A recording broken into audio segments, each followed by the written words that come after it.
আব্বা আব্বা তোমার ছেলে কাল্লু মানে আমি সরকারি চাকরি পাচ্ছি। তাই নাকি বাবা? যাই, তুই আমার এতদিনে মুখ উজ্জ্বল করলু।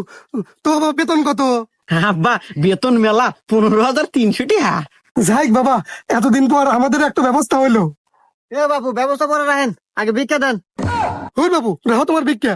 এতদিন পর আমার সব সরকারি চাকরি পাইছে, হে আনন্দে আমরা আত্মহারা, আর তুমি এসে ভিক্ষা নেগা হরান থেকে।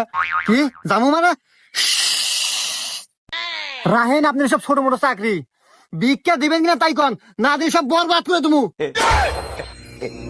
আব্বা কেডো আব্বা, এ কি আসলেই ফকির? এর সাইজ বাইজ দেহা মনে হয় না তো ফকির, দেন পায়ে কত দামি শু। আচ্ছা আব্বা পরিচয় নেন তো, আসলে কেডো তোর কথার স্পিরিট কি? এ বাপু, তোমার পরিচয় কি? তোমার নাম কি কও তো? আর তুমি ফকির হলেও কে বলে? আমার নাম বরবাদ ফকির।